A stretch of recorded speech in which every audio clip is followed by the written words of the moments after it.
Hello, everybody, and welcome back to the Equipped, Bruised, Tired podcast. I'm one of your hosts, Bryce Krawczyk, and I'm here with the other one of your hosts, Mr. Ryan Stinn. Ryan, how you doing, man? Good. Yeah. Beautiful day here. Finally got some warmth. It's been pretty cool here the last week or so. So nice to see the sun shining and good day outside. And I'm inside, so I guess I don't know. my pale complexion. My pale complexion keeps me indoors when the sun comes out. So. And when the refrigerator door opens and things like that. Yeah. That's fair. Yeah, man. Honestly, like the mosquitoes that's like my main gripe right now is the fact that just the mosquito, like it's been raining for on and off a lot for probably 2 weeks now. And you just like, I take the dog outside to go to the bathroom for like 2 minutes and I'm just devoured. I don't know if my body's putting off a little more heat, if there's anything to do with that. I've heard some what's the word, like urban legends.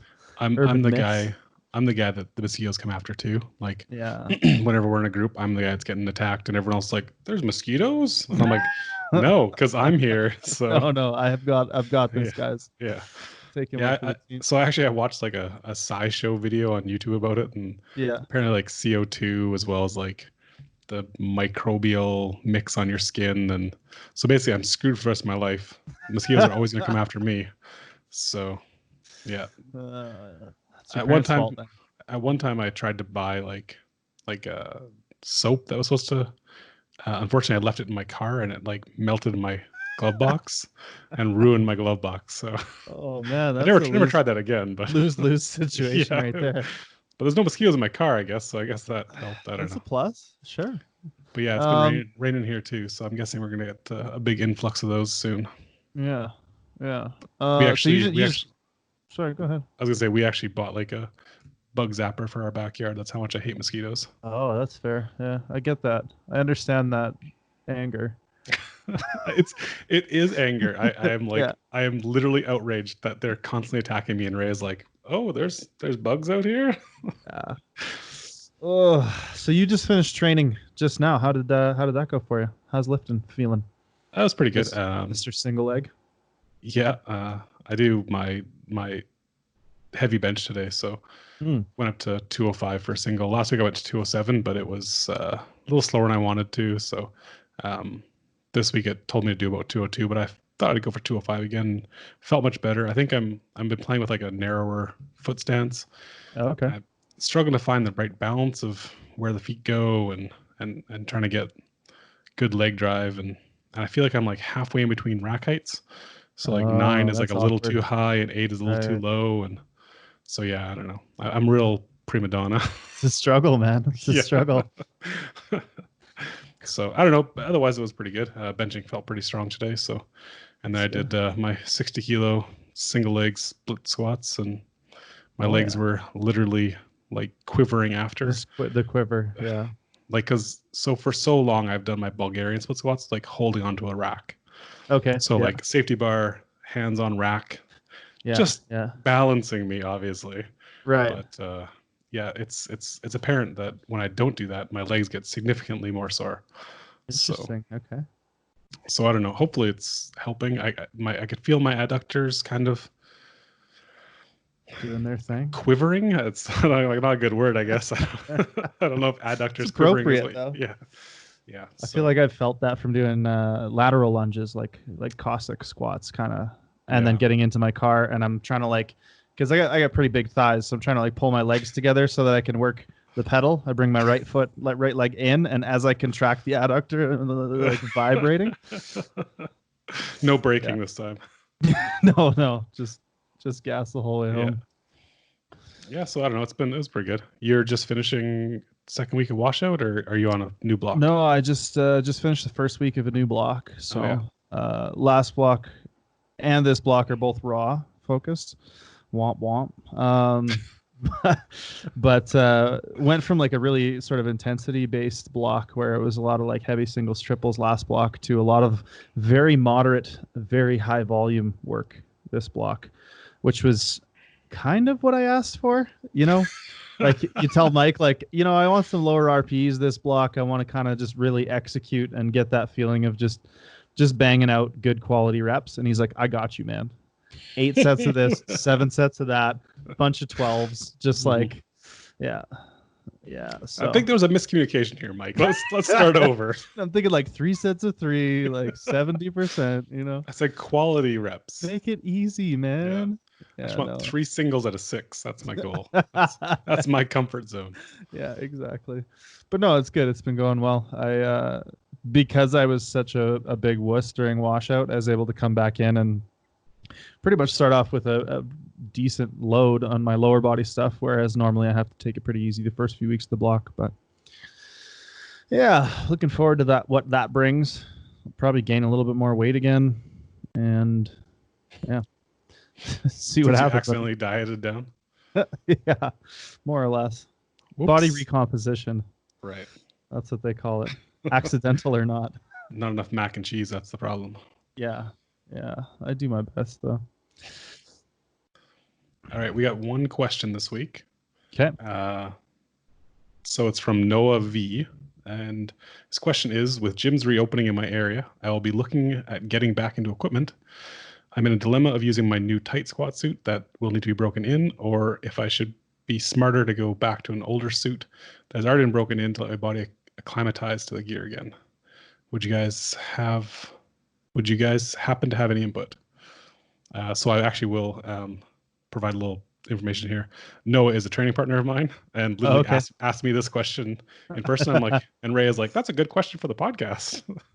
So she's like, make him email that. Nice. Okay. Did you want to tackle that one first then? Sure. So I think I would probably not go into knowing how new and tight his suit is. I think he got it maybe 2 weeks before everything kind of locked down. Mm-hmm. I would definitely not jump right into that. I would get into a loose suit at least for 2-3 weeks, kind of get the groove of things, find your comfort again, and just not hate yourself so much and put that new tight suit on, especially with maybe some quarantine pounds on, Yeah. Like luckily Noah's been able to train pretty consistently throughout this, at least for the last 6 weeks or so. Yeah. But yeah, I'd say start with some looser stuff and kind of build back into that tight gear. Mm-hmm. And I think depending on what sort of training prescription or progression rather that you're running, it might make more sense to start in the light suit and then kind of transition into the other suit as you become more well adapted to your to like even just the loads that you're going to be using. Because you got to imagine, let's say arbitrarily, you're squatting 110% in your loose suit. You may need 120% to do anything in that tight suit. Again, just sort of arbitrary numbers off the top of my head, but I think you can see what I'm getting at there. So, I think we're both of a sound mind or of a single mind on this a little bit. Yeah, I think it makes sense just to take it easy and not rush into it. There's probably not a meet that you're going to. Not speaking of Noah here, but for most people, it's probably not a meet. You're probably, unless you're going to the USAPL Nationals, which is somehow still happening. Mm-hmm. Yeah, take it easy and kind of take it slow. Most of our podcast guests have basically said, I wish I told myself to slow down and listen to my body. Yeah. So that's we'll just repeat that advice, I think.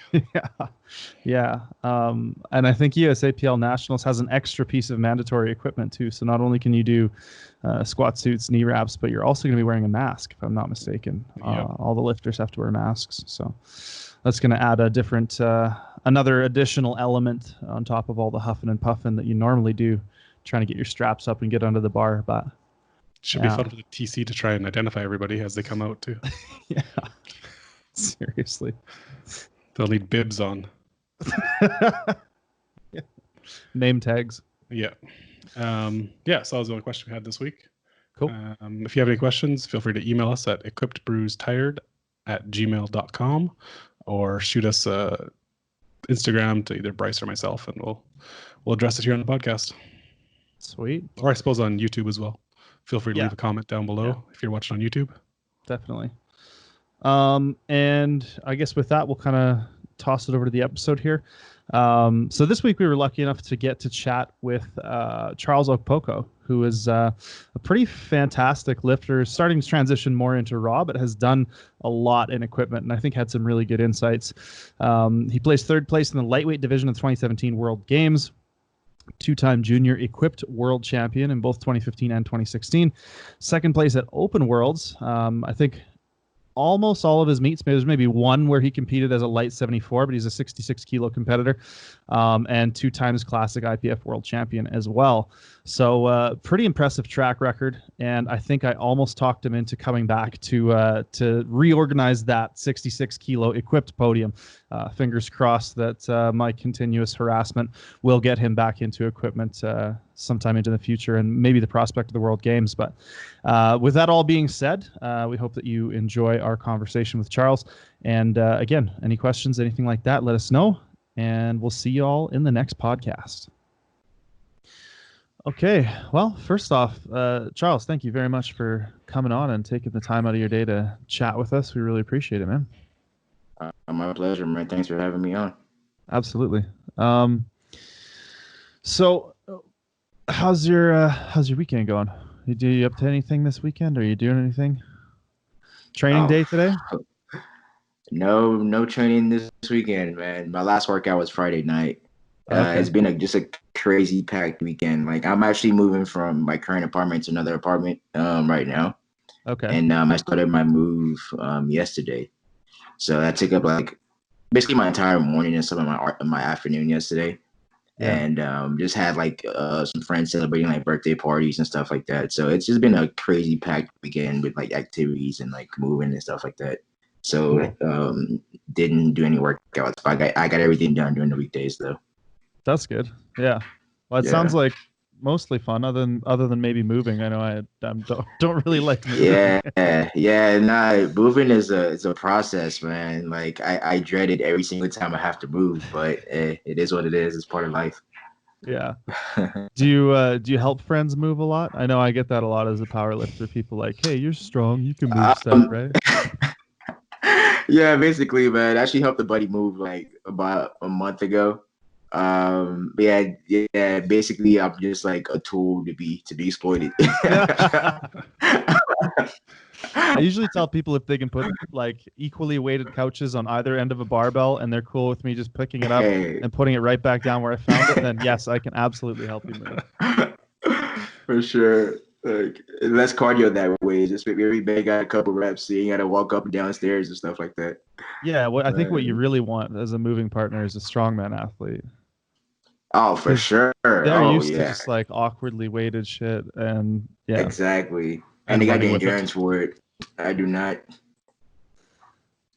Yeah, and like loading it onto stuff. Anyways, man. So I mean, I guess we'll kind of dive right in here. I know a lot of people have kind of really interesting stories about kind of how and where and when they got started with powerlifting.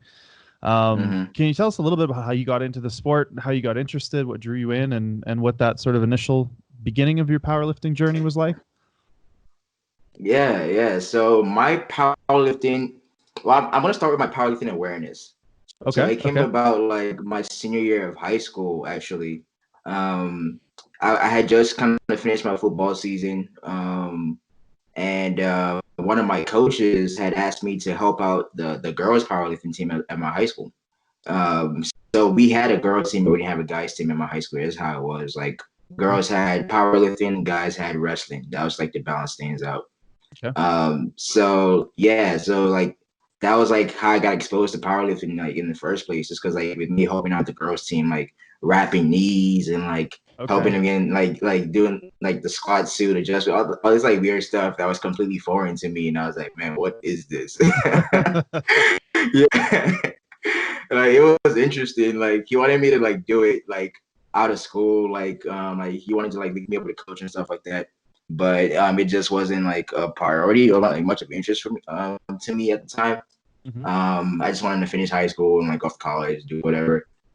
So then like my freshman year of college, I was introduced to powerlifting again through a mutual friend and a classmate. And he was on the powerlifting team at the time at UT, also a freshman. And he was just one of those kids. He was Michael Davis. I'm sure you're familiar with Michael Davis from the U.S. Yeah, so like every time like I would go to the UT Rec Center and like go work out, like whenever he would be there as well, like whenever we would pass each other on campus, they would like nod head because it was like acknowledging one short guy to another. It's like, yo, you look strong, like you look strong, so like that type of thing. So like eventually when he like approached me and like brought up like coming out to like powerlifting tryouts. Okay. And seeing if I liked it and stuff like that. Initially like I was like, I don't know, whatever. Because like school was my focus. Like once I got to college, like I wasn't planning on doing any like sports or anything like that. But then like he convinced me to at least come out to tryouts because he like told me a little bit about how like nationals was gonna be. So like in the US, like whenever you do collegiate nationals and stuff like that, you get to kind of travel. And then nationals was gonna be in Florida that freshman year of ours. And I was like, shoot, that's kind of cool. That'd be like a free trip out to Florida, like have fun. Like I was like, okay, well, okay, I'm kind of interested. Nice. So, I go out to the tryouts, and up there, it's like Aaron Pomerantz, Preston Turner, Ian Bell, and like, so I see all these like strong guys, just kind of like throwing some crazy weight around, and I was like, okay, I was impressed. I was like, this looks kind of fun. And granted, I love working out from like my football background and all, so like, the opportunity to continue working out, continue my passion, and do it in a competitive manner through powerlifting. It caught my attention, and then the opportunity to also travel around the country for competitions and stuff like that. So basically, like those kind of main things, I guess, or incentives, like made me like bite the bait, man. And I was like, and after I did, I was hooked ever since. So it's been a fun journey, that's for sure. Yeah, so it sounds like even before you kind of knew what powerlifting was, really, it was all equipped. Hey, you were exposed to equipment. You said you were wrapping knees and helping people into squat suits and stuff. So what was your initial impression of these people like wrapping their limbs and stuffing themselves in equipment to try to lift weight? Like, was that just insane, or did you kind of immediately think that was cool, or what do you think?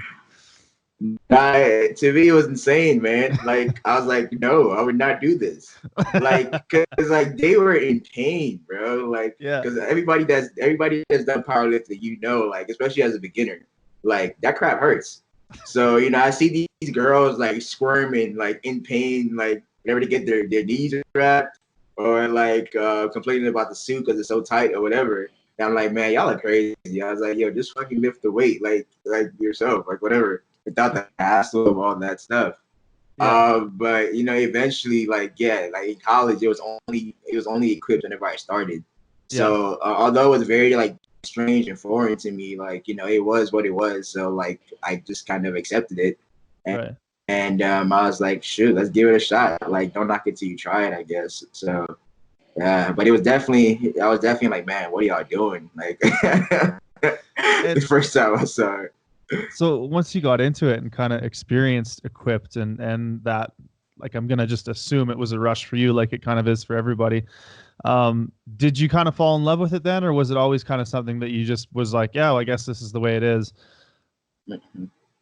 So in terms of the equipment specifically, I mean, I mean, so it was just one of those things, like, I don't know, I guess it was just one of those, like, it is the way it is. So like, I don't know. I guess it's like one of those things. It's like you don't know what you're missing until if you've never had it, that type of thing. So like there was only one option at the time. It was just equipped powerlifting. So it was a matter of like once I made the decision this is what I was gonna do. I was gonna like join the team or whatever. I had to love it at that point, and it did grow on me. Like it wasn't like it wasn't like I approached it like a choice of do I want to do raw or do I want to do equipped. It was just like it's equipped. And I was like, okay, that's all I see. That's all I know. And like, after some exposure and trying it out, you kind of start to like it and enjoy it and stuff like that. And it always helps to like put on the gear and you're doing more weight than you can without the gear. So, that's a big plus as far as like, making me like it. But I mean, like, gear is always one of those things that whenever I get into the phase in my training that it's time to like suit up, I always have to like mentally prepare myself. Like I'm like, okay, this first week is gonna be brutal because I'm probably fat at that point. The suit's gonna be real tight, and I forgot what it feels like to like have all the stuff on me and get my knees wrapped. So like it always takes some like mental prep, and like I don't go into it like, oh hell yeah, let me get into this freaking gear. I'm excited, let's go. But after like the first couple of weeks, then like your body adjusts to it again, and like, you start getting the feel of it. Then it just becomes like clockwork. But I mean, I don't think I could say like I approached like having to get back in gear and like put the gear on like, oh hell yeah, let's do this. Like I'm excited to be in pain. So it sounds like it's a bit of a mixed bag when that time in the training. Yeah, it's a mixed bag. Like, dude, I love the strength increase, but I'm not gonna like try to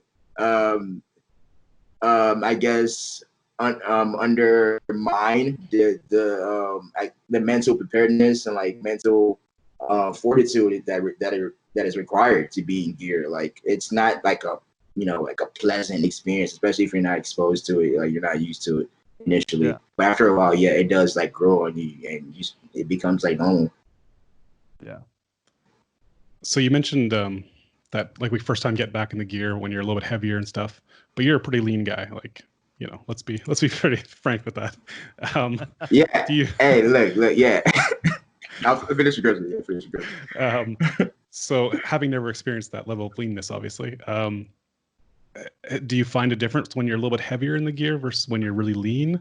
And did you have to find like a different way for the gear to kind of fit for you with being so lean? Yes, I'm not sure if you guys ever noticed, if you watch like my videos or seen pictures of me back whenever I was geared, especially starting off like. So whenever I say I was fat or whatever, yeah, I'm always lean, no doubt. But like I'm walking around with more muscle mass whenever I'm in my off season. Mm-hmm. So at that point, that's when the gear is the tightest on me. And then whenever I was getting fitted for gear or whatever, I chose something that would fit me while I was like walking around heavier than I was going to be at on meet day. So by the time I cut weight, because I've always cut weight to make weight for the 145s or 66 kilos. Mm-hmm. So like by the time I've like dieted and stuff like that, and I've lost probably a good amount of muscle mass and fat and mainly water, I'm like super lean. So like the suit is like much looser on me on competition days. So like referring back to like my old pictures and videos, like you can actually see the folds on the suit on me. And the commentators are always like address that or say like, man, like the suits, his gear doesn't even look like it's completely dialed in and it's like hitting these numbers, blah blah blah. And I'm just like, well, shoot, I don't want it too tight, to be honest, because like one, I was still like a baby and like it could powerlifting. I wasn't a lover of like tight gear. Like I always said, the looser it is, the better. So like starting off, like whenever I get back in gear, everything's tight. That's when I actually like have the most difficulty with like my training and stuff like that, just because it's uncomfortable. But like once I lean down like to like competition weight on meet day, it's actually looser on me. I actually like that better because then it feels more like natural. That's how I felt at the time whenever I started.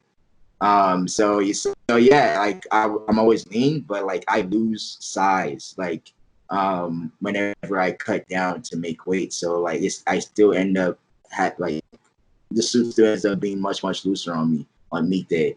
And then over time, like once you start getting sponsorship and stuff like that, and you get to a point you can start having like a off-season suit and then like a meet day suit. So that way, it accounts for that loss in size and body weight and stuff like that. So you can get a little better, tighter fit on meet day than and match the level of support that you would be getting in the off-season and stuff like that. Mm-hmm. Yeah. So to get an idea, like how much, what do you usually walk around at versus what you compete at? So, man, dude, that's a journey. So have you guys heard of like the freshman 15 or like like because like everybody, basically everybody that I know, like you gain weight every year in college, and I was no different from everybody else. So like my freshman year, I was maybe losing like a few pounds, maybe like less than 5 pounds to make weight. So like no biggie, whatever. Sophomore year, I'm like, oh damn, I'm losing like 10 pounds. Junior year is like, oh shoot, I'm losing like 15 pounds. So it wasn't set in stone. Like over the years, man, I got bigger as I got stronger. I put on more size. Like just eating good food in Austin, like it got harder and harder to like make that cut every year. Mm-hmm. But at the same time, like I was motivated. I wanted to be the best, like all across the board. So like my drive would always like keep me disciplined and give me motivation and like help me basically persevere throughout the process of making that cut. So yeah, so it got harder and harder every year. And now on average, I usually cut anywhere between 10 to 15 pounds to make weight. I probably cut a little more than 15 a few times, but yeah, it's a process. Like right now, I'm like walking around at about 156 to 158. So if I'm gonna make a cut, that's about my normal at this point, anywhere between 10 to 15 pounds. Yeah. And as you got bigger and needed to cut more, did you find you were also like maintaining that competitive edge and getting more and more competitive as a 66 despite cutting more? Or did that start to mess with you at a certain point? Or how was that like? Hey, look at my rap sheet, man.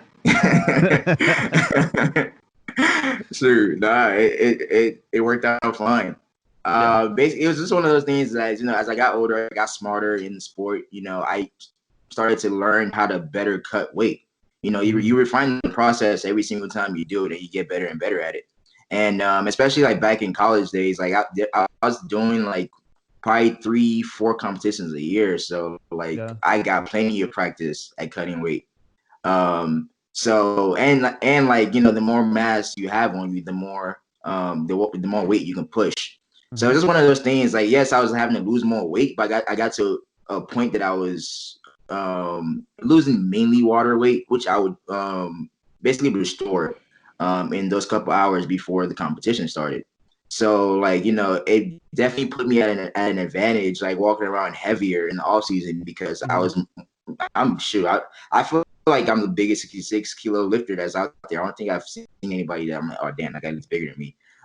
So it's just one of those things like, it got more difficult to cut. But I got better at cutting, and then obviously just having more size, like, I got stronger and stronger, and I've been getting stronger for like since 2014, I've gotten stronger and stronger every year, despite making that cut. So, it's just one of those things like, it wasn't a detriment. It was just a matter of just making me like have to be more disciplined in my cutting procedure and stuff like that. Yeah. You mentioned that you kind of are able to put some of that weight back on. Do you often weigh yourself like just before you get on the platform kind of thing? Like I'm wondering what the difference is between making 66 and then Charles stepping foot on the platform. Like how much are you able to put back onto that? Yeah, I mean, I don't weigh myself before I step back on the platform because that's not on your mind at the time. But I do weigh myself at the end of the day after I compete. Mm-hmm. I get back to the hotel room or whatever, and I'm usually put on like I'm usually about like from what I can remember recently, I'm about 151 ish by the time like I've like competed, got back to the hotel, like stuff like that. So I would imagine I'm probably about that same body weight while I'm competing, maybe if not a little more because of the bloat. Who knows? So yeah, so I restore some of my size, but I don't restore everything. Because like like I'm actually dieted for like for a few weeks to a few months before I actually do the water cut. So I do lose, like I said, like I actually lose like some muscle mass and some fat as well. But it's just a small portion. And then over the weeks, months after comp, then I get back to like my normal, like full size of like 156, like 158. Yeah. But the water weight, I restore the water weight by the end of comp, like, because I usually cut down to about 150, 151, and I do the water cut. So by the end of the day, like I restore that water back. So I'm probably about 151 again. Yeah. So do you ever notice a big difference between like training lifts versus competition lifts with that big of a weight cut? Like, are you way stronger in training before you start dieting? No. Well, I would say no because like I've always peaked on meet day. Like I'm just one of those that like I try to avoid, especially back like when I was younger. I try to avoid like lifting anywhere around my 1 rep max in the off season. Like because I don't want to risk injury, and like nobody cares. In my like back then, like I was like I wasn't chasing any clout. I was like nobody cares about me hitting this in the gym. Like it doesn't matter. It only matters like if you hit these numbers on the platform. So I would never push myself, I guess, hard enough to be to know that I'm actually stronger in the off season. I usually save like going like max out and like all out efforts, and if I stepped on the platform, so it would always appear that I got stronger, that I got stronger like at the competition. I peaked at the competition at a lighter body weight, but I just never allowed myself to like see what my full capabilities were while I was at a heavier body weight, because I just didn't feel like it was necessary or that it mattered. Yeah, if that answers your question. Yeah. And so 2018 Open Nationals, you competed as a light 74, right? If you weighed in at 68.3. Was that planned, or was that a whoopsie kind of moment, or no, how did that go? I've never failed to make weight. So that was planned. So it's one of honestly that was the turning point in my powerlifting career. So I'm glad that you brought that point up, and I'm just gonna try to connect everything. So basically, you know, at that point, I was done with collegiate powerlifting, so I no longer had to do equipped. And raw powerlifting kind of like burst onto the scene like about my junior year of college, so about 2016. So like ever since it kind of burst out on the scene, like I wanted to do it. Right. But like for the sake of the team and like, you know, trying to continue our streak of being like national champions, you know, I stayed equipped because that was still the more relevant one division, I guess, in college. So like my team points mattered. So like I did what I needed to do for the team, and you know, I stayed equipped. And after college, you know, I graduated in 2017. So I set my sights on the raw stage after I graduated in 2017. So you know, because I'm trying to think. I'm trying to remember if I did Raw Nats 2017, but I can't remember right off the bat. I think I did. Yeah, you did. But yeah. So at that point, you know, I was really feeling like raw more than equipped. So as I was prepping to do open nats in May, and potentially, you know, go to open worlds, and have a shot at the open worlds title, because, you know, I had narrowly missed it a couple of times before that, and placing like second. You know, I want to go and like get an open I want to go and like get an open world championship equipped. That's the one smear on my career that I'm a little salty about, that I just never went and got it, because I probably could have had gone and got it. But like 1 week out from 1 week up, you good? Yeah. 1 week out from competition, I was at the grocery store. I was at that stage in my cut, because I start like a few weeks or about a month out. And I'm like actually eating healthy, cooking my meals. Like I try to avoid eating out, stuff like that. So by about a week out from comp, that's when I start my water cut. So, you know, I'm at the grocery store, like, you know, getting all these like healthy items. And I get to the water aisle, and like I'm looking at all these gallons of water, and I'm just like, I just have literally like, it's like getting to a crossroad and you got like two paths in front of you. It's like, which one am I gonna walk? Right. I was like, dude, do I really want to do this, man? I was like, do I have one more in me? And basically, man, I had a jug of water in my cart, and I was like, man, screw this. I put it back and I grabbed some Twinkies or like some like random like desserts, and I go and I take that and I take that home instead. So basically, that's where I made my decision, in the freaking grocery store. I was like, man, I don't feel like doing this water cut. I just didn't have as much drive at the time, because I was feeling raw more at the time as well. So I was just like, man, I didn't want it bad enough to follow through with the cut at that point. Right. So whenever I got to open nats in May, I was at the body weight that I had basically cut down to from like nutrition and diet without the water cut. So that's why I competed at that weight. It's just one of those things. I just didn't want to do it at that point. I didn't feel like doing the process, and that's what happened. That's what happened in 2018, man. Like I was just like not feeling it. Yeah.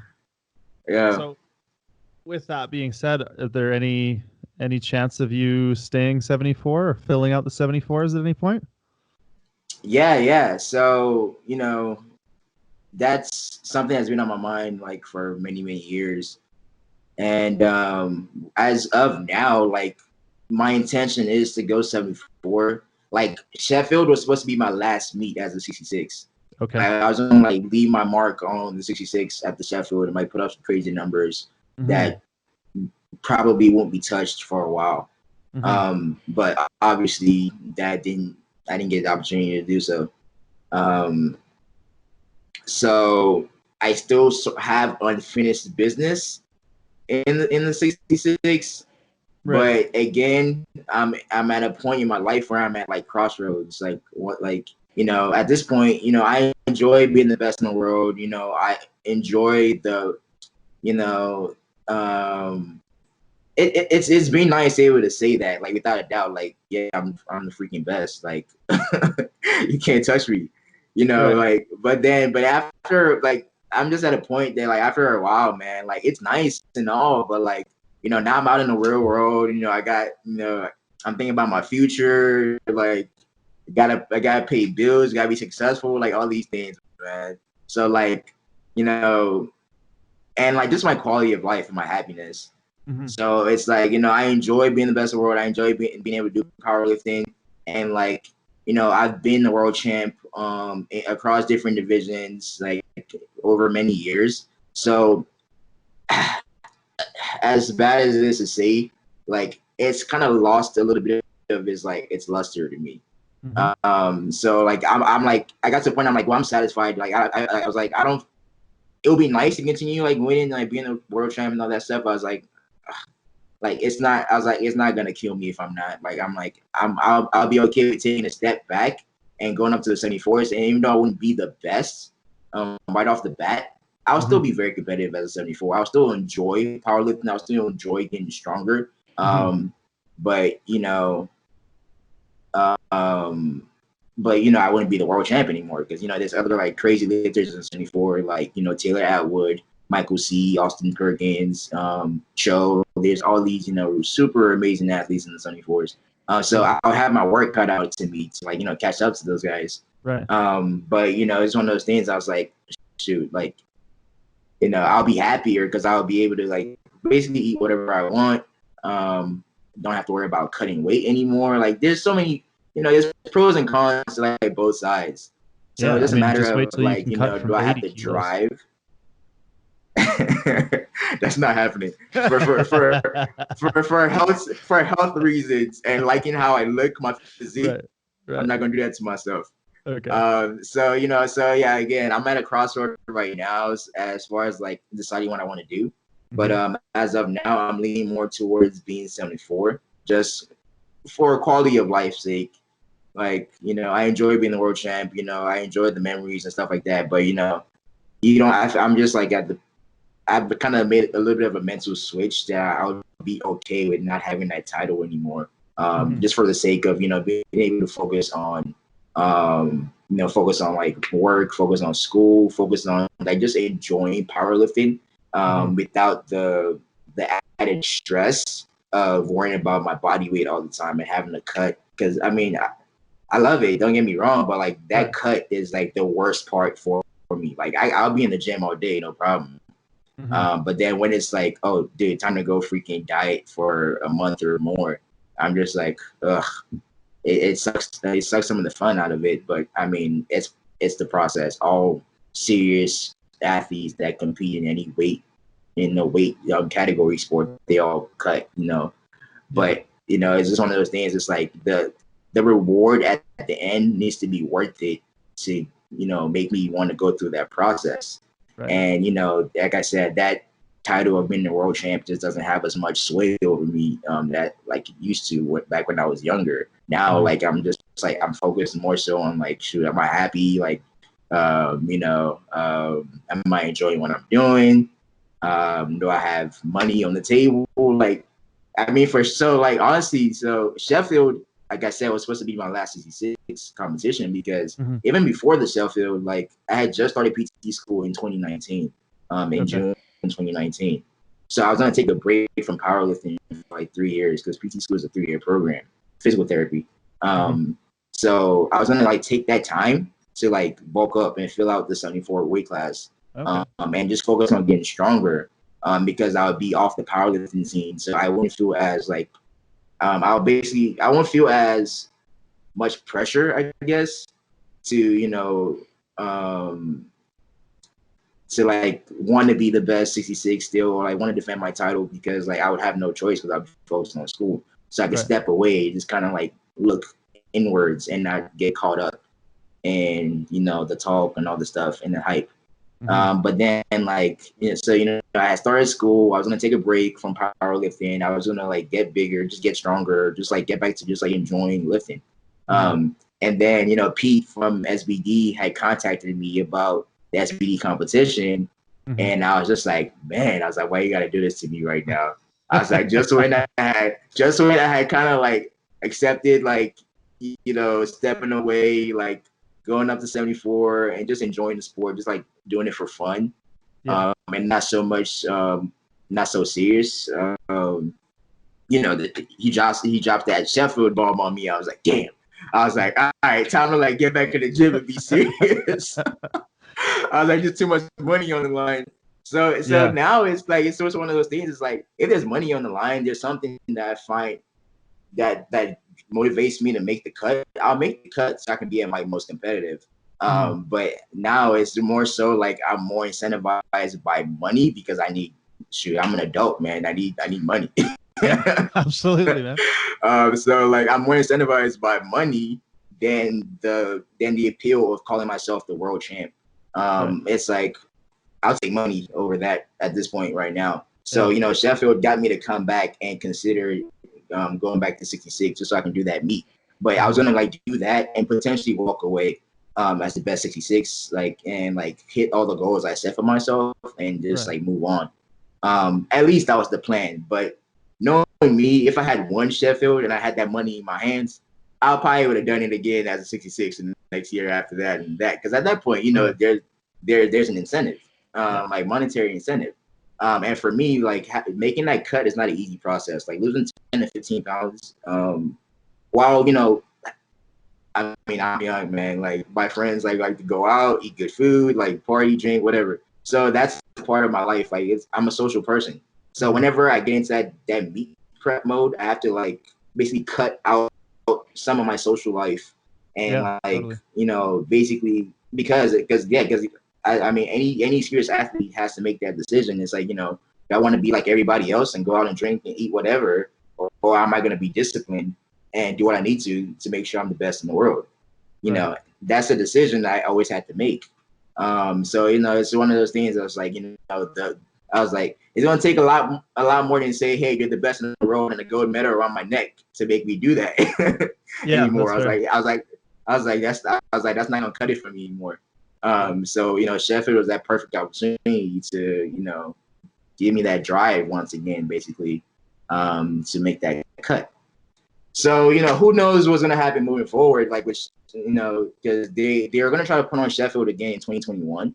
Okay. So if that pans out, and I get the invite, because right now I'm not sure what's gonna how they're gonna decide who gets to go to Sheffield 2021.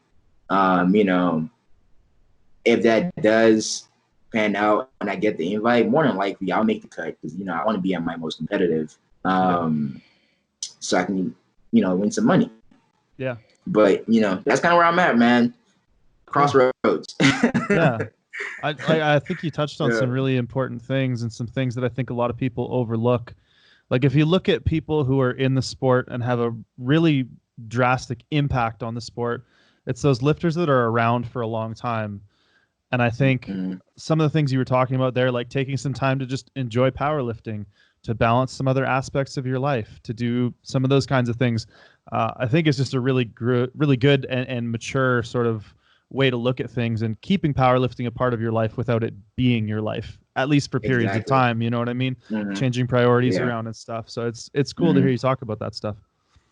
Yeah, because there's a big difference between, you know, doing powerlifting and powerlifting is your life. That's the one thing that I feel like some people don't get. Like it's like the friends of mine that take powerlifting very seriously, that are, you know, they've been world champs, so they've gotten to that stage. You know, powerlifting isn't just something that they do for fun. Like nowadays, especially with raw powerlifting, people are just like, oh, you know, oh, powerlifting, that looks cool. Let me go try it out. Then like, oh, I'm a powerlifter. You know, and there's nothing wrong with that. But then like, there's like guys that like me that have competed on, like, you know, on the top stage, top level, and like whenever you compete in that level, like, you know, powerlifting is just something you do for fun. Like it becomes like your life in a way. Like, you know, that's all the other decisions that you make, especially like whenever comp is coming around the corner, are gonna have to like, you're gonna have to make those decisions with powerlifting being at the forefront as far as like the priority, and then try to fit everything else around it. You know, so that's not something that's not a simple thing to do. At least, I mean, for me, you know, like it takes sacrifice and it takes discipline, and that's not something that you can just kind of do lightly, especially if you're not highly motivated to do something like that. So. So let's go back to that less balanced time of your life. In 2017, you competed at the World Games. And placed third as like a very young junior. I think you were 21 at the time. One of our kind of recurring themes has been talking to people about their World Games experiences and stuff like that. So do you want to kind of tell us about your experience there in Poland?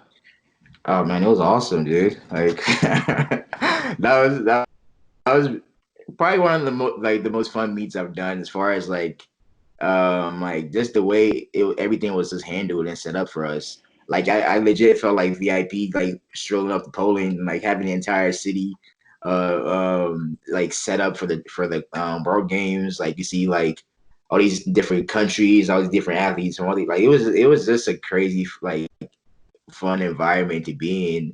And so like that's one opportunity I'm always gonna remember, as far as like you know, one, like the hard work that it took to get there, and then just like the quality of the meat itself. Like, oh man, the warm-up room was like better than like most platforms I've stepped on anywhere else. Like, you know, that type of thing. It's like you're not gonna like be in awe and like just be excited whenever you see something like that. It's like they literally took care of like every little detail for us, man. So like it was just an amazing experience. Like, you know, because trying to remember. So, you know, we get there and, you know, you go through this like whole process of like registering at the like they have like an office or whatever set up for all the athletes to come and register, get like your ID, your badge, all these different things. And then they direct you like what room to go. Like you have basically like someone basically kind of escorting you through, like, and show you around, like taking care of everything for you basically. So like we were like I said, we were taken care of like very, very well. So that was cool, like, because that's not a normal thing that happens in like other meets. So I was like, man, this is different. I was like, I like this. I like, we actually get like some special treatment. I was like, that doesn't happen very often. And then like, you know, it's a different city that I've never been there before. So there's a lot of stuff to take in. So like, you know, just going around like touring, and like seeing some of the other sports as well, because like some of the sports I hadn't been exposed to. So like it was just like cool to like kind of talk to other athletes in all these different sports and like, you know, hear their experiences as well. And you know, man, like it's definitely something I'm always gonna remember and cherish. Both the good and the bads that happened while I was up there. Yeah. So going into the meet a little bit, you came in with a best squat of 317.5 that you'd done in the past, and your second attempt was 312.5, and you got called like a 2-to-1 call on depth, and then you came out for your third attempt and you basemented it. Like it was well, I remember watching and being like, oh, he's not coming up with that, but you fought through it pretty hard. Do you remember what your mindset was like going into that? Because that was probably one of the toughest squats I saw that competition. My mindset going into that third attempt, or was it just like getting depth no matter what? Oh yeah, for sure. So for me mentally, like I'm like, if I've done it once, I can do it again, like no matter what. So that's always been my mindset whenever I approach any lift. So like just the fact that I was red lighted on my second attempt at a weight that I've done before and I didn't get it, I was pissed. I was like, dude, I was like, what the hell? Because I wanted to squat over 700 at that meet. Another thing about me is like, I'm like a goal driven person. So like, being that I had already hit 700 in a previous competition, obviously my goal is to hit more than 7 at the next comp.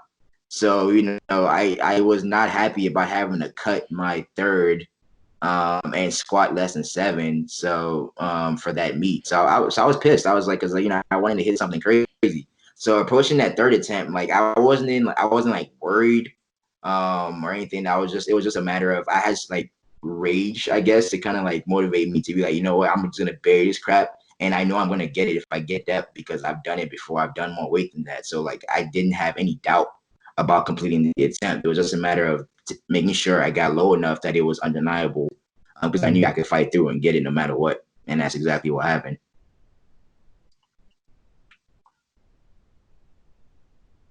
Cool. Do you have something there, Bryce? Sorry.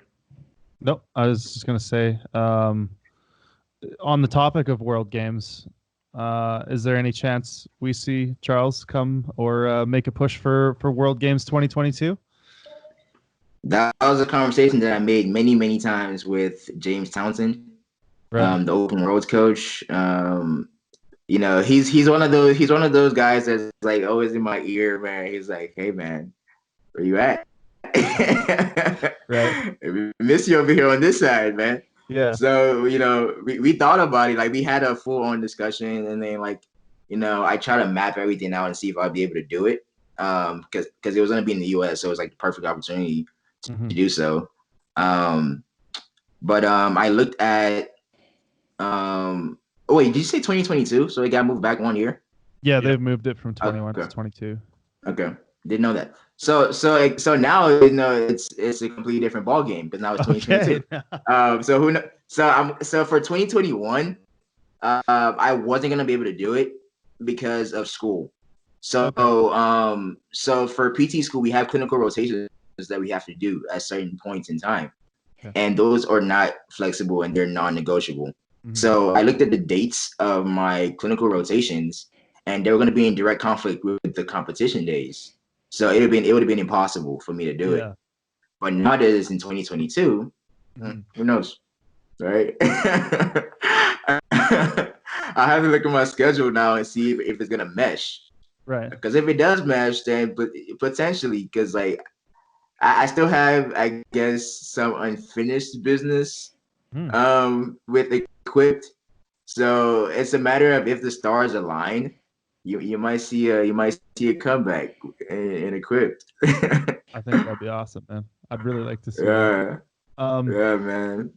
Going back to that whole sort of idea of the crossroads and trying to, make these decisions. You've been somebody who's kind of bounced back and forth between Classic and Equipped a little bit. Do you plan to continue doing that and kind of dabbling in both, or is your focus mainly on Raw for now? I mean, obviously, we might see Charles at 2022 World Games. Who knows? But just kind of as an overall interest, is it still there for you in equipment? So right now, Raw is like my only priority and the only division, I guess, that I care about leaving a mark in at the moment. And again, I'm gonna state this one more time. I'm a very goal-driven person. So if I feel like I have unfinished business, which I do feel like I do for Equipped, especially World Games, because I didn't even, like, I have a bitter taste in my mouth a little bit from the World Games in 2017, because I'm not sure if you guys remember the situation when it came down to the third deadlifts, but I basically had second place locked in because I wasn't. At the time there was no way I was gonna beat Fedosenko for Wilkes. Right. So like going into that comp, my goal was to place second. Because that in and of itself would have been a huge victory for me. Because I mean, Fetty was untouchable, so I was like, I'm not even gonna worry about that guy. Right. But everybody else, I was like, I'm gonna be the next best at my age. And I basically had my goal locked in. Like after my third deadlift, I was sitting in second, and I wasn't even worried about anything. And then the Frenchman, I always messed up his name, but Belgetti, El Bugatti, yeah. El Bugatti. Yeah, he comes out there and freaking pulls for second place, and he beats me on Wilkes by like 0.4. So I was pissed, like because it wasn't even on my radar. I wasn't even worried about it. I was sitting in the back room thinking, I was like, oh, I set my goal locked in. I was like happy. I was like, I'm good. Yeah. And then obviously things happen that I ended up being in third. So I definitely feel like I have unfinished business on the World Game stage. I feel like I need to go redeem myself. So if that like bothers me enough that I feel the fire, I'm gonna go back to the World Games and try to rectify that. Right. So it's gonna be one of those things. It's gonna be a matter of like if things align for my schedule, because at this point, my priorities, making a living, so and like school and stuff. So if it matches into my schedule and I'm able to do it, more than likely I'm going to give it a shot because I want to redeem myself on the World Game stage. I definitely want to be able to walk away saying that I got first at a World Games. Like that's a memory you're always going to have, you're always going to cherish. And like, I'm just one of those, like, I like being the best, right? So it's like, I'm like, okay, I've been the best on this stage. I've been the best on this stage. I was like, I want to see I've been the best on this stage as well. So, if I set that goal, y'all gonna see me. Like, y'all will see me. But besides the World Games and besides like feeling the desire to rectify that situation, Raw is where I'm at, like where I'm focused on, like mentally.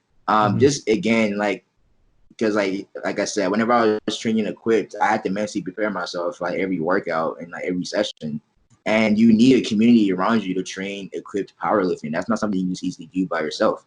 Right. And for me right now, where I'm at in life, like, with school and like wanting to like start my own business after school, like I just know like my schedule is going to be all over the place.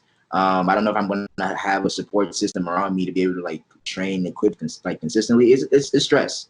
It's not something I want to deal with. So it's just one of those things that like there's not enough. Whenever I weigh out the pros and cons, it's just more. It makes more sense for me to just stick with Raw, and because I can go in there, I can do my workouts myself. I can bang it out really quick. I don't have to worry about like a bunch of different factors that I would have to worry about with Equipped. So right now, Raw is the focus, and if things line up for the World Games, and I feel enough fire and enough drive to go for it, then I'll do the World Games. But after that, I'll probably be done with Equipped. So you're if saying I'm not already done right now.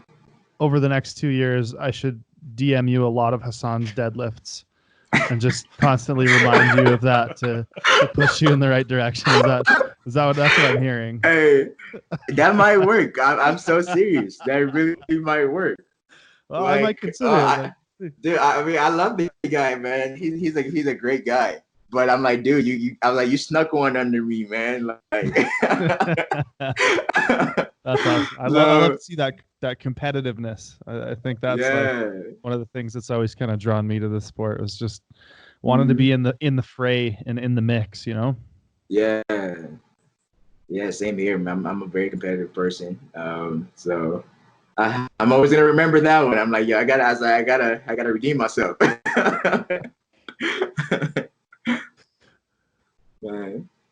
Cool. Okay, so I think we'll jump to we have a section or a segment we call Gearhead, where we talk about some specific gear stuff and specific questions. If anything, I don't imagine with you not being super competitive equipped right now, but if anything off limits or you don't want to talk about, just let us know.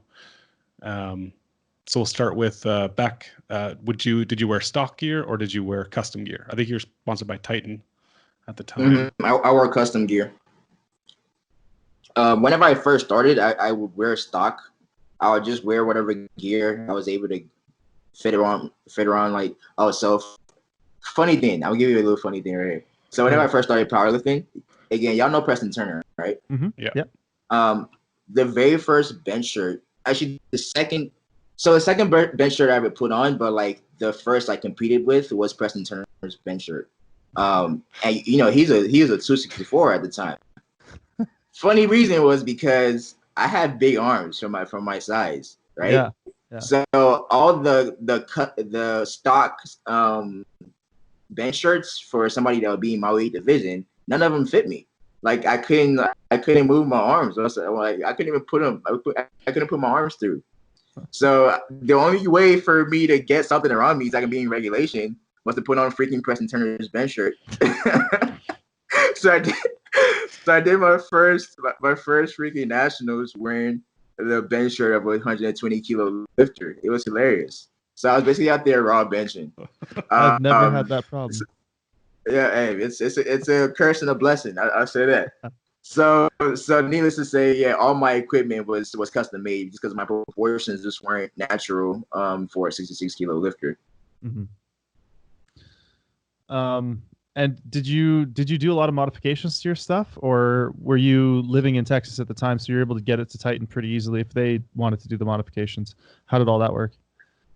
So I actually didn't do a lot of modifications. So yeah, I live in Texas, not too far from Corpus Christi. If I wanted to drive, it's like a 3-4 hour drive. So it's no biggie. So for me, you know, every year I would like get new suit. So I would just kind of like make adjustments based off of like how the current suit I had felt. So I would just request another custom suit and ask them to make certain adjustments here and there compared to the old one that I had, and then we'll go from there and I'll see whichever one feels better. So I didn't make a lot of adjustments to the same suit, but I would make adjustments to every like new suit I would get to try to get a better fit and stuff like that. And so go ahead, Ryan. Did you have preferences? Like, did you like the legs tight in the squat suit or hips tight, or was there anything you specifically looked for in a suit? I didn't like the legs tight, but they were always tight. like cut off circulation tight. So but my hips were never tight. And even like with adjustments that I would ask, it would be decently tight like initially whenever I'm like in a bigger size or whatever. But whenever I would cut down, like I always ended up having a little more, like you can kind of pinch at the waist because I have a very tiny waist. It's stupid. So the suits weren't quite as tight as they could have been on the hips, but I was okay with that because again, the more natural it felt, the more I could move like a raw feel, the better I felt. So the more comfortable my squats were. But like as far as like the straps, I wanted the straps tight because I just felt like I was able to get more explosiveness out of the hole with tight straps. And that's for the squat suit. For a deadlift, I don't want my straps tight. Another reason like I wasn't feeling equipped as much was like my battle with the deadlift suit was just relentless. It just never like worked for me. So I could be having a great raw training block, and then as soon as I put on my deadlift suit, like I would make strides backwards. So for most people, they put on a deadlift suit and their deadlift goes up. For me, I put it on, it's like it's a detriment. So there was always a battle of me trying to figure out how to work my deadlift suit, and then whenever I would go straps up, it would cause me to have way more spinal flexion than I want. and preventing me from like getting like upright the way I wanted to pull. So, but the hips were tight, so it felt great at the bottom, like getting that speed off the ground. But then whenever I would get the lockout, because I had a more arched back and more flexion than I would like to get down to the bar, I would always have problems with lockouts. So as far as my preference for a deadlift equipment, tight hips, tight legs, but loose straps, so that way I can stay upright. That's what I feel like will probably work best for me. And then what about the bench shirt? I mean, obviously it sounds like most sleeves were tight on you. A lot of people, myself included, get a shirt and they just tighten the sleeves 7 or 8 times and then it works really well. But what was your experience like with that? What were your preferences there on the shirt? So yeah, on a shirt, huge sleeves. I wanted big sleeves, like straight up. So like I wanted it to be tight around the chest, so I can get more pop. Which I got out of like most of the shirts that worked well for me. But if the arms were too tight, I hated it. So I ended up using like the Super Katana. That was like the standard for Titan. So I used those. I love those. And yeah, so tight chest plate and then like snug arms so I can take it off without dying. That's fair. And then, do you remember what knee wraps you preferred? Was there? Oh yeah, man. I like my titaniums, dude. Like, okay, I love those. So I experimented with signature golds. I would like the golds as well, but like for me, like whenever I had to like wrap myself in training, I do not want to wrap myself with signature golds. Like those things are stiff. I hear that. So, I'll be exhausted by the time I step up to the freaking squat rack. I was like, I just went in a battle for like 3 minutes trying to wrap myself. So I get up and I walk to the bar. I'm already like drenched in sweat. I'm like, yo, I ain't got no more energy for the squat. Like I'm done. So with the titaniums, I found that it was easier for me to wrap myself because it was like a good midpoint between flexibility and like stiffness. So that always worked best for me. And again, for me, it's one of those things. It was like the more natural it felt, and then the more I felt like the wraps weren't trying to fight me too much. The more comfortable I was, and the better I was able to perform. With the titaniums, like I got used to it after a while. But I mean, with the signature golds, I got used to them after a while. But like I still prefer my titaniums over the signature golds. I just felt like I was able to squat more naturally with the titaniums. So you had almost like a bow tie on your knee wraps, like at the top. You kind of tied them. It's a bit of a different technique to what you see a lot of people. Is that how you wrapped, or is that how your coach wraps you? It was a little bit of both. So I used to be like get up to the top, pull the most recent wrap up a bit and then slide it under. I used to do that, but then like every now and then you get to a point that you get to the top and it's like not enough wrap to slide under, or it's just a pain in the ass like try to like slide it under. So it ended up helping to have that little bow tie at the top. You can just tie a knot and then you're good. You don't have to worry about trying to like raise up the last revolution and try to like push the wrap under. So it was one of those things like I had a friend of mine like show me that technique. I ended up like liking it, so I started to adopt it in my training every now and then. I think I still remember how to do it. It's been a while, but I think it's like riding a bicycle. I'm sure once I have it in my hands, no problem. So yeah, I find that to like work best for me because I didn't have to worry about like running out of wraps or like the hassle of trying to like pick up the last revolution and try to slide the wrap under. Yeah, that'd be interesting. Maybe at some point we can get you on the channel because I'd really like to see a demonstration of that technique. I'm not sure that I'm like familiar with it, so it'd be cool to see. Exactly how you pull that off. I remember hearing in your videos you saying that you don't even like your knee wraps too tight. Like you kind of like knee wraps even just snug, because anything that makes it feel too foreign and too different from your raw squat, you kind of said wasn't for you. And then with your squatting, flats or heels, did you end up finding a preference? I know when you switched over to SBD, you were kind of humming and hawing about the Titan shoes. Yeah, so definitely heels when it comes to squat. Yeah. It makes it so much easier to hit depth, and with reps, that's like the most important thing. Well, very important. You gotta hit depth. So yeah, so anything that makes it easier for me to do so, I do. So like heels just ended up working great for me. I mean, I have like pretty good like ankle mobility. That I think I might be able to get away with flats, but whenever I started, I was coached heels because it was easy to hit depth. So like it's worked well for me. So I never questioned it. So I've been doing heels. With raw lifting, I can go back and forth between like flats and heels. Okay. But even like right now, the ones I've been using, the Titan shoes, both the front and the back are raised. So it looks like the heels are big, but the heels are probably about like a quarter of an inch difference between the front and the back. So it's not much of a raised heel, but it's 30 shoes to wear.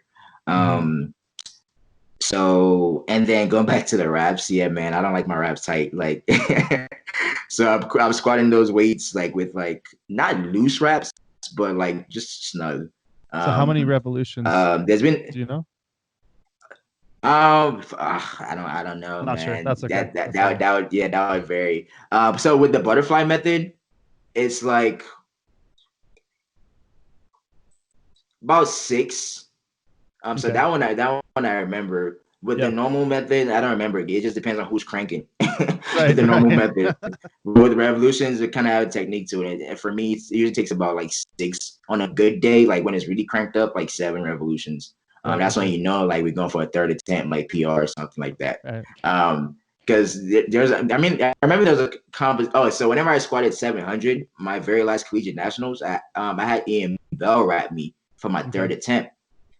With the signature golds, man, he cranked that thing good, man.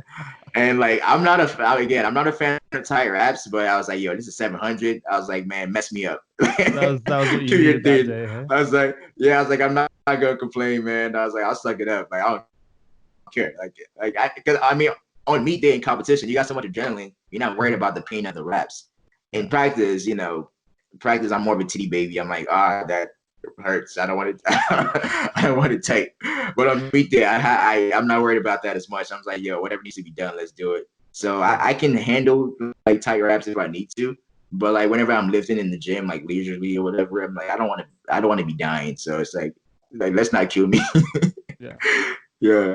Like Ryan always says, knee wraps are the ammonia of the knee skin. Dude, yeah, they are.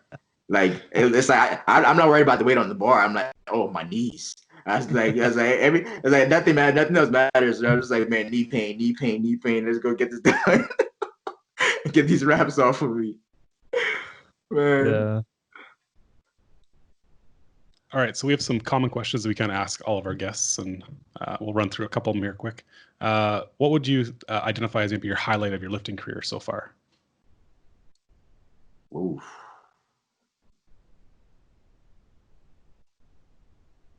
That's a tough question, man.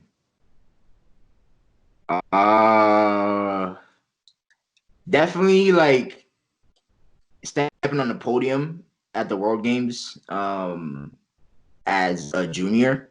That was huge for me. Mm-hmm.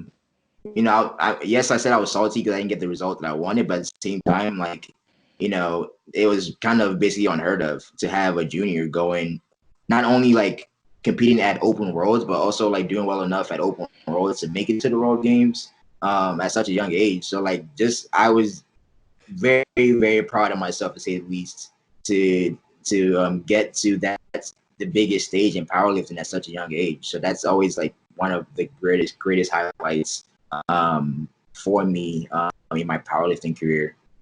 Yeah. And then I would another. Oh, thank you. Another one would be whenever I defeated Mr. Perfect. That was a good day, man. That was my first open. So yeah, it was my first open world championship raw or equipped. So that was huge, and it was again against the undefeated Mr. Perfect. So it made it even sweeter. I'm gonna go ahead and just like let everybody know my ignorance, but who's Mr. Perfect? So Mr. Perfect is Sergey Glykik. Okay. He does equip as well. Okay. Correct me if I'm wrong, but he's also while I was still doing equipped, he was the open 66 kilo world champion from Russia. Yeah. Okay. I think he still holds the total record. Yes, I believe he does. So that's another unfinished business right there. I was like, okay. I got, yeah. So I dethroned him guy raw. I'll send you images of on Instagram. Yeah, so I dethroned him in the Raw stage, and I was like, I never got my kingship in the open equipped division. So that's, you send me those texts, man. Send me those videos, man. You might start something. You might start something you don't want to see. You're gonna. I want to see it. I want to see it. Definitely want to see it. Maybe the other 66 guys don't want to see it, but everybody else in the other weight classes, they want to see it. Yeah. So that's one thing I want to go is set the world record in the open equipped division for 66 and set the squat record as well. I feel like I have a good shot at the squat record of 725 or 720, whatever it is. And I've gotten much stronger because like whenever I hit 700, my raw squat max was about 550 ish, and now I can raw squat over 600. So I feel like do the numbers, like I should be able to squat potentially like 350 keys. That'd be nuts. Like if I should do that as a 66 lifter. So yeah, we'll see, man. We'll see, man. I'm glad we got the gears turning a little bit here. It's good. You really did. You really did.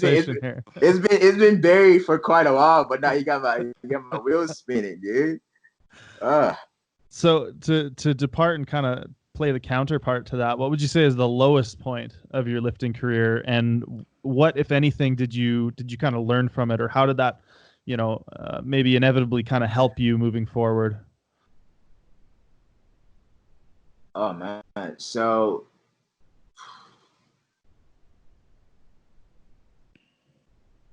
okay, so I would say one of my biggest lows, because I actually cried at this competition, man, and I never cry. I don't even have teardrops.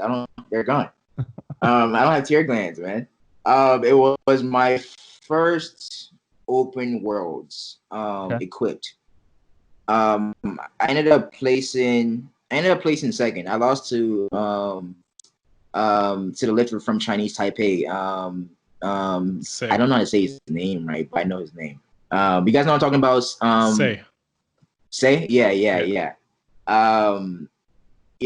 Again, I'm a goal-driven person, and I approached that open worlds expecting to walk away as the world champ, and I gave it a good fight. I ended up getting the second, but I was crushed. I wanted it bad, man. I really did, because I already had the junior world championship title under my belt, and I felt like I was ready to take that next step and get that open world championship title. And for me to be so close and then come short, man, it killed me. So that was a big heartbreak for me, and but it motivated me at the same time to never let that happen again, basically. Right. So I took the defeat, went home, reevaluated some things, and it just lit a fire, just keep me going and try to redeem myself next time I stepped on that stage. And I knew I was gonna get my rematch at the World Games because obviously he won, so he made it to the World Games. Because this was 2017. I mean, this was 2016. Sorry, this was 2016. Qualifying year. Yeah. So I knew I was gonna get a chance to get my rematch at the World Games, and best believe that was one of my goals, was to beat him, and I did just that. Right. So I think he placed I don't remember where he placed, but in the 66, amongst the 66 lifters that were there, I beat him. So I was like, go check. I was on to the next one. Yeah, on to the next. But then the Getty came and He's like, He's like, where do you think you're going? It's like, I'm still here, man. Oh, so that World Games was bittersweet, but so yeah, that ended up being one of my highs, and then with the 2016 Open World Championship being one of my biggest lows, because I was just disappointed that I fell short of my goal of earning that open world title in the equipped division, which is one thing that's left unchecked in my powerlifting career that really upsets me. Yeah, well, it's still there. It's still there for the taking. Open World man. Championships will be there.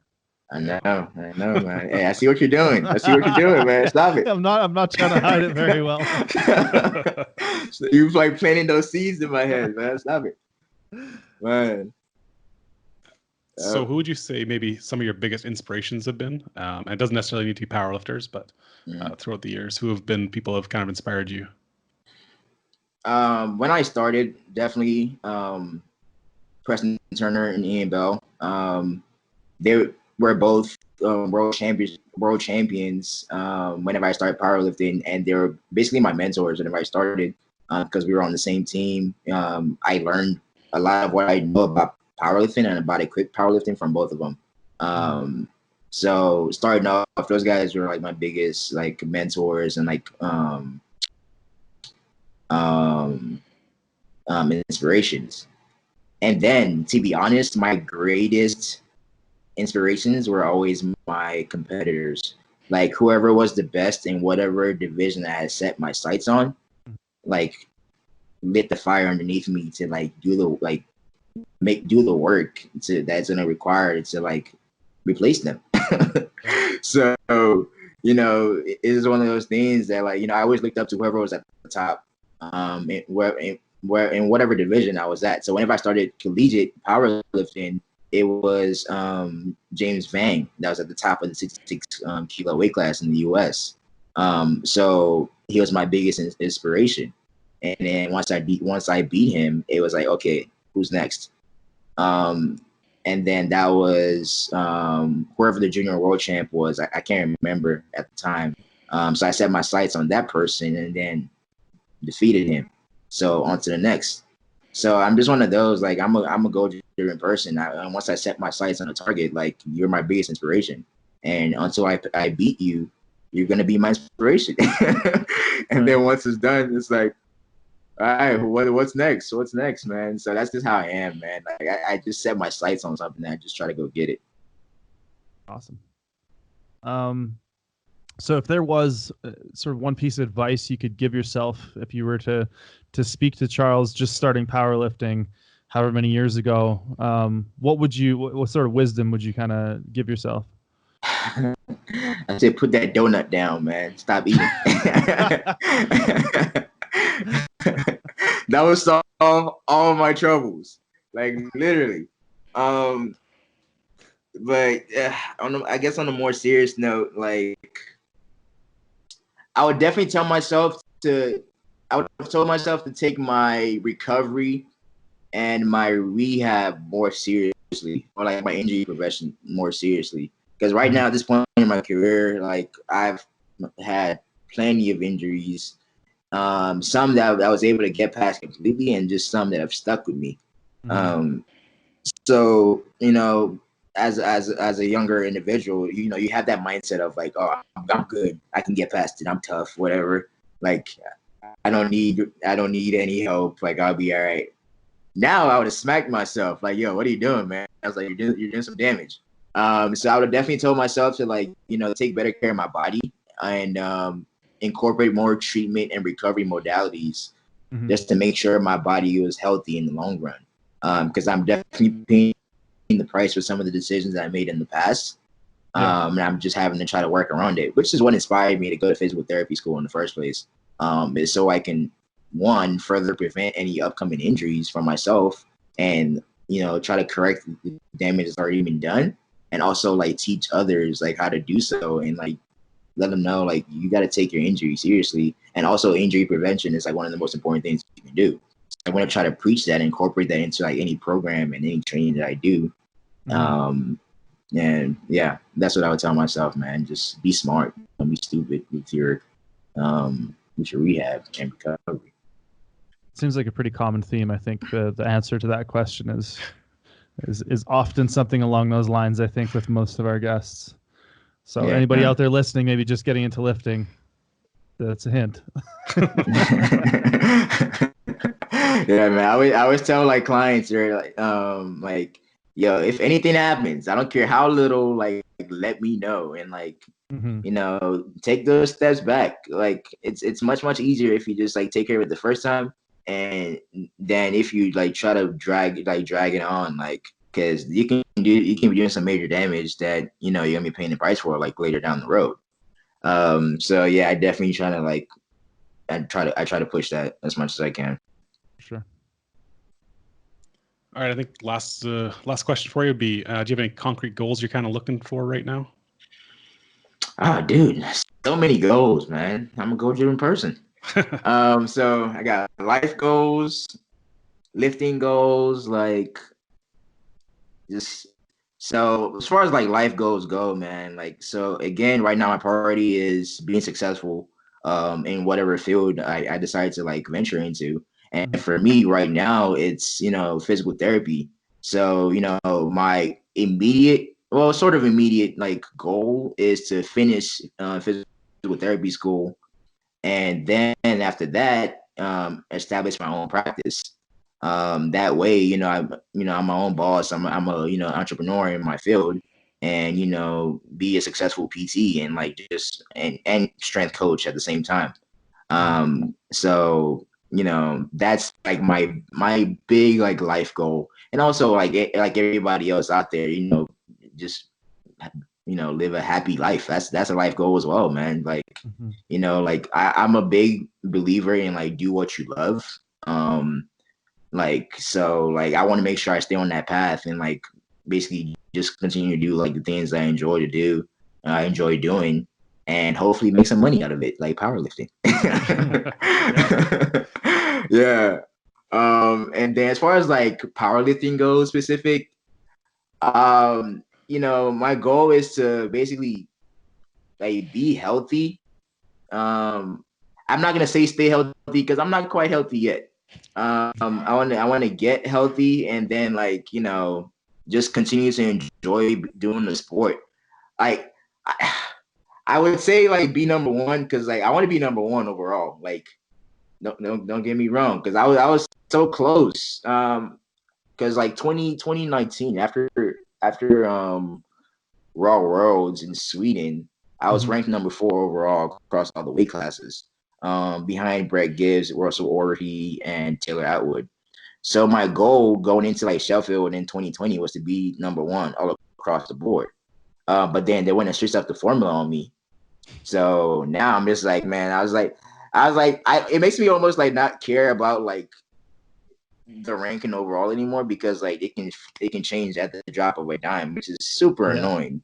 And you go because from, like, now top 10 to 40th. Yeah, that type of thing. So it's just stuff like that.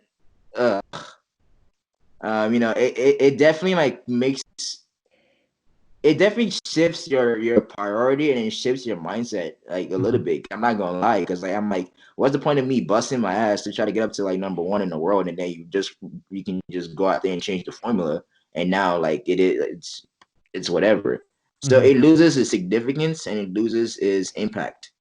So that's another reason why, like, I'm just like focused on my personal growth at this point, man. As long as I'm able to get stronger and stronger every year, and I'm healthy, shoot, I'm good, man. I'm happy. Yeah. Yeah. I think that's a really mature perspective on things. That hopefully will keep you in the sport for many, many years and take you back to the World Games and get you that Open World Championship and all that kind of stuff. Hey, are they also using the Good Live formula at Equipped as well? I think that's a like federation wide thing. Hey, Ryan? Yeah. So give me a straight answer. Yes. Okay. Yeah. Yeah. So right now I don't even know where I would rank. to be honest, now that I think about it. Because I knew where I was before. I had a pretty good grasp. But now I'm like, I don't even freaking know. So if it's one of those things, if it's one of those things that I look at the numbers and where like the rankings are, and like I'm not even where I thought I would be, then again, it would lose its luster. So let's see. We'll see. There's definitely a lot of moving pieces that I would need to have in front of me to like make that decision. But hey, if the new formula screwed it all up, then it might never see me back in open equipment. So I don't know. We'll see, man. And they're messing with me, man. They're messing with me. There's no stability, man. Whenever you take that away, because I mean, shoot, like looking at it from our perspective as lifters, you know, we bust our ass to get to a certain place, to get to a certain point. So it's not comforting to know that you can bust your ass, do all this work, and then they change the formula, and then now you're in God knows where. So it's like for some people it might be beneficial, but usually for me as a smaller, as a lighter lifter, that usually doesn't work out well for me as far as the formula. Because it's one of those conversations I've had many times, like pound for pound, like.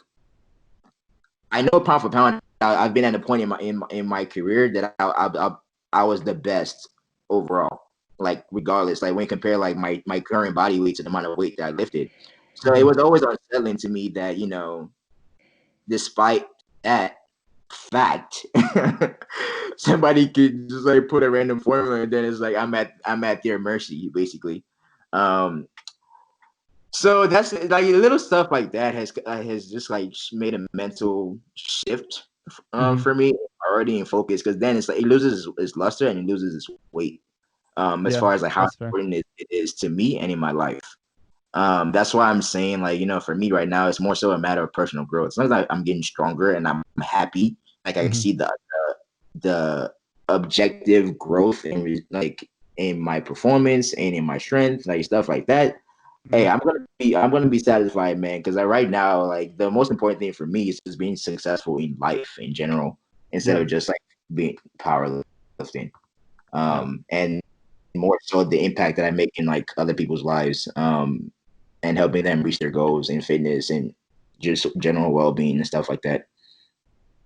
Yeah, totally, man.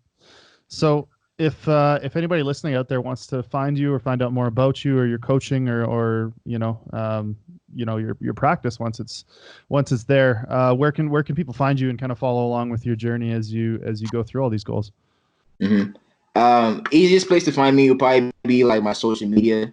So I'm on Instagram, I'm on Facebook, I'm on YouTube, all as Charles Okpoko. And then I have a website as well called oifit.com. That stands for Okpoko Infinite Fitness. So those are all the avenues that people can reach out to me and find me for coaching and everything included. Awesome, man. Cool.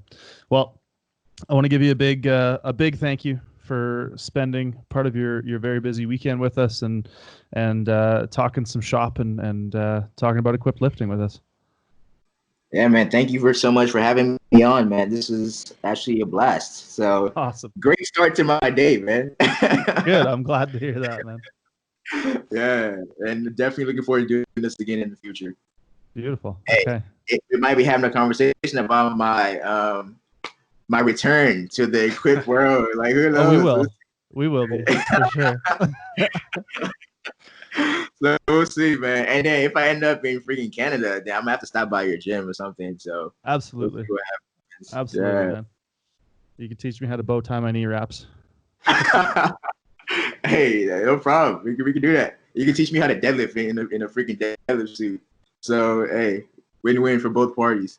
Beautiful, man. Okay. Well, I hope you have a really good rest of your weekend, and thanks again, buddy. Thanks, man. You too. All right. All right. We want to thank you for listening to the Equipped, Bruised, and Tired podcast. We're going to be available on iTunes, Google Play, Stitcher, wherever fine podcasts are found. So make sure to leave your 5-star rating if you enjoyed the show and a review as well, and or check out our video version of the show on our YouTube channel.